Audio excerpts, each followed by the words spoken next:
Hello दोस्तों, deeply thinkers में आपका फिर से स्वागत है। आज मैं मैथ का फिर से नया टॉपिक लेके आया हूँ, जिसमें मैं पूर्णांक, इंटीजर, सम संख्या, इवन नंबर, विषम संख्या, ऑड नंबर और सह संख्या को प्राइम नंबर को बताऊंगा। इसलिए आपसे अनुरोध है कि इस वीडियो को ध्यान से देखें। तो चलिए हम सबसे पहले जानते हैं कि पूर्णांक, इंटीजर किसे कहते हैं। प्राकृतिक संख्याओं में उनकी ऋणात्मक संख्याओं अर्थात नेगेटिव नंबर्स तथा शून्य जीरो को सम्मिलित करने पर जो संख्याएं प्राप्त होती है उन्हें हम पूर्णांक कहते हैं। तो चलिए समझते हैं इसको।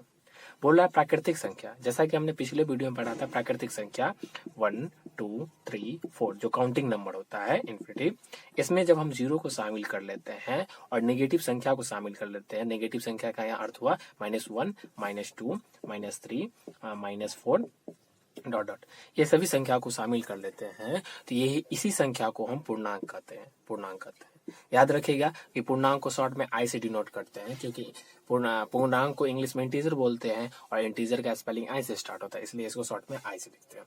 तो हम ये जान चुके हैं कि पूर्णांक किसे कहते हैं। अब ये जानते हैं कि पूर्णांक किस संख्या को नहीं कहेंगे। जैसे 6.3, तो जो संख्या पॉइंट में होती है वो कभी पूर्णांक नहीं होगी। जैसे 6.3, तो ये देखिए पॉइंट में, डेसिमल में, तो ये पूर्णांक नहीं होगा।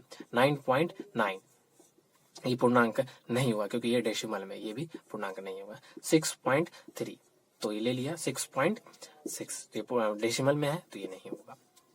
जैसे एक और है, जैसे 4.0, तो यहाँ आपसे पूछा जाएगा कि ये पूर्णांक इंटीजर है या नहीं, तो आप बोलिएगा नहीं क्योंकि ये पॉइंट में है। लेकिन यहाँ ये पूर्णांक है। कैसे? तो 4.0, तो 4.0 तो पॉइंट के बाद जीरो है, तो पॉइंट के बाद जब जीरो आती है तो जीरो का कोई वैल्यू नहीं होता है, इसलिए 4.0 का मतलब हुआ 4, और जो कि 4 पूरी संख्या है, इसलिए ये इंटीजर होगा। ठीक है। जैसे 6.0, तो 6.0 का मतलब हुआ 6, जो कि पूरी संख्या है, इसलिए ये इंटीजर होगा। इंटीजर प्लस में हो या माइनस में हो या जीरो हो, उससे कोई फर्क नहीं पड़ता, बस वो पूरा अंक होना चाहिए। डेसिमल में कभी भी कोई संख्या होगी तो वो इंटीजर नहीं होगा। ठीक है, चलिए नेक्स्ट संख्या समझते हैं। अगली संख्या है सौभाज्य संख्याएं, जिसको इंग्लिश में को प्राइम नंबर बोलते हैं। तो आइए समझते हैं को प्राइम नंबर क्या है। 2 या 2 से अधिक वे प्राकृतिक संख्याएं जिनमें एक के अतिरिक्त कोई भी दूसरी संख्या गुणनखंड नहीं हो अथवा उनका मौसा एचसीएफ एक हो, उसे सौभाज्य संख्या कहते हैं। तो आइए समझते हैं। बोला 2 या 2 से अधिक, या 2 संख्या होनी चाहिए या इससे अधिक संख्या, उसमें एक के अतिरिक्त कोई दूसरा गुणनखंड न हो, अर्थात वैसी एक ही ऐसी संख्या होनी चाहिए जो सभी संख्या को काट दे। इसके अलावा कोई दूसरी संख्या नहीं होनी चाहिए जो इस नंबर में से किसी को काट दे। जैसे यहाँ पे एक है, तो एक ही 2 को काटता है, 3 को काटता है। इसके अलावा कोई दूसरी संख्या नहीं है जो 2 को भी काट दे और 3 को भी काट दे। इसमें भी उसी प्रकार एक ही ऐसी संख्या है जो 5 को भी काट दे और 9 को भी काट देता है। इसी प्रकार इसमें भी और इसी प्रकार इसमें भी। तो दूसरी और कोई संख्या ना हो जो इसको भी काट दे उसको भी काट दे, अर्थात उसका गुणनखंड एक ही होना चाहिए। या इसका हम जब एचसीएफ निकालेंगे तो एचसीएफ इसका एक ही आना चाहिए। तो ऐसी संख्याओं को हम सौभाज्य संख्या को प्राइम नंबर बोलते हैं। जैसे मैंने ले लिया 4 और यहाँ 5, या 4 और 5, ऐसा कोई सा नंबर नहीं है जो 4 को भी काट दे और 5 को भी काट दे। बस एक ही ऐसी संख्या है जो 4 को भी काटता है और 5 को भी काटता है। तो ऐसी संख्याओं को ही हम को प्राइम नंबर कहते हैं। चलिए आगे पढ़ते हैं। सौभाज्य संख्याओं का अभाज्य होना आवश्यक नहीं है। सौभाज्य संख्या जरूरी नहीं है कि जो हम संख्या लेते हैं वो अभाज्य प्राइम नंबर होना चाहिए। जैसे यहाँ देखें, ये 4 प्राइम नंबर नहीं है, 5 प्राइम नंबर है, तो जरूरी नहीं है कि दोनों प्राइम नंबर ही होना चाहिए। बस वैसी संख्या होनी चाहिए जिसका गुणनखंड 1 के अलावा कोई दूसरी संख्या नहीं होनी चाहिए। तो चलिए नेक्स्ट संख्या समझते हैं। अगली संख्या है सम संख्याएं। सम संख्या मतलब इवन नंबर्स। इवन नंबर किसे कहते हैं, आइए जानते हैं। वे संख्याएं जो 2 से पूर्णतः विभाज्य हो, विभाज्य का मतलब डिविजिबल हो, वो सम संख्याएं कहलाती हैं।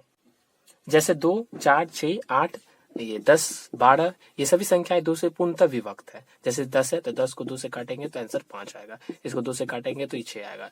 मतलब वैसी संख्या जो 2 से पूर्णतः मतलब पूरी तरह से कट जाए, उसको हम सम संख्या कहेंगे। पॉइंट पे नहीं आना चाहिए आंसर। आइए आगे पढ़ते हैं। प्रत्येक सम संख्या का इकाई अंक, इकाई का मतलब यूनिट डिजिट 0, 2, 4, 6, 8 में से कोई एक होता है। जैसे ये सब तो छोटी संख्या है तो हम तुरंत पहचान जाते हैं, लेकिन जब हमको बड़ी संख्या दी रहती है तो हम कैसे पहचानेंगे कि इवन नंबर है या दूसरी संख्या है। तो हम उसका अगर लास्ट डिजिट देखेंगे ना उसी से पता चल जाता है। अगर लास्ट डिजिट में 0 रहे, 2 रहे, 4 रहे, 6 रहे, 8 रहे, इस सभी में से कोई भी एक संख्या रहे तो इससे पता चल जाता है कि ये संख्या इवन है या नहीं। जैसे यहाँ 6 है तो 6 देखिए इसमें आता है तो ये पूरी संख्या इवन नंबर है। और यहीं पे 6 नहीं रहती तो ये संख्या इवन नंबर नहीं रहती। एक और संख्या जैसे 4, 9, 2, 3, इसके लास्ट में देखेंगे कि इस नंबर में से कोई नंबर है तो देखिए इस नंबर में से कोई नंबर नहीं, इसका मतलब ये इवन नंबर नहीं है। तो चलिए नेक्स्ट संख्या समझते हैं। तो हमारा लास्ट संख्या विषम संख्या जिसको इंग्लिश में ऑड नंबर कहते हैं। तो आइए समझते हैं कि विषम संख्या ऑड नंबर किसे कहते हैं। वे सभी संख्याएं जो 2 से पूर्णतः विभाज्य नहीं हो उसे विषम संख्या कहते हैं। सम संख्या में क्या था कि वे सभी संख्या जो 2 से पूर्णतः विभक्त हो, लेकिन विषम संख्या में क्या है उसका उल्टा है कि वे सभी संख्या 2 से पूर्णतः विभक्त नहीं हो। जैसे 1, 3, 5, 7, 9, इससे आगे भी होगा 11, 13, 15, 17, 19, 21, ये सभी संख्या 2 से पूर्णतः विभक्त नहीं होते। अगर विभक्त होती भी है, कटती भी है तो आंसर पॉइंट में आता है, और पॉइंट में आएगा तो वो विषम संख्या होगी। तो इस प्रकार सम और विषम संख्या में आपने अंतर देख लिया। आइए आगे पढ़ते हैं। प्रत्येक विषम संख्या का इकाई अंक यूनिट डिजिट 1, 3, 5, 7, 9 में से कोई एक होता है। जैसे हमने इवन नंबर सम संख्या में पढ़ा था कि अगर कोई बड़ी संख्या है तो उसको कैसे पहचाने कि इवन है या कोई अन्य संख्या है। तो उसके लास्ट में अगर 0, 2, 4, 6 और 8 इस सभी संख्या में से कोई एक संख्या होती थी तो उसे हम पहचान जाते थे कि वह पूरी संख्या इवन नंबर है। उसी प्रकार इसमें भी अगर किसी नंबर के लास्ट में 1 है, 3 है, 5 है, 7 है, 9 है और इस सभी संख्या में से कोई अगर एक संख्या आती है उस नंबर के लास्ट में तो हमसे समझ जाएंगे कि पूरी संख्या ऑड नंबर है। जैसे देखें तो इस नंबर के लास्ट में देखिए कौन सा डिजिट है 9, देखिए यहाँ पे 9 है ना, तो ये इससे पता चल जाएगा कि ये ऑड नंबर है। जैसे एक और संख्या तो देखिए इस संख्या के लास्ट में 2 जो कि इस ग्रुप से नहीं है, तो इसका मतलब इस कौन से ग्रुप है तो इवन नंबर के ग्रुप से, इसका मतलब ये ऑड नंबर नहीं होगा, इवन नंबर होगा। तो आपने डिफरेंस समझ गया होगा कि इवन नंबर पहचानने के लिए उसके लास्ट में किसी भी संख्या के लास्ट में 0, 2, 4, 6 और 8 होना चाहिए, और ऑड नंबर पहचानने के लिए उसकी उस संख्या के लास्ट में 1, 3, 5, 7, 9 होना चाहिए। तो आशा करता हूं कि ये 4 टॉपिक आपको अच्छी तरह से समझ में आया होगा। अगर आपको इससे रिलेटेड कोई क्वेश्चन पूछना है तो आप नीचे कमेंट बॉक्स में कमेंट कर दें, या आपको किसी अन्य टॉपिक पे वीडियो चाहिए तो भी कमेंट कर दें। तो इस वीडियो को देखने के लिए आपका बहुत बहुत धन्यवाद।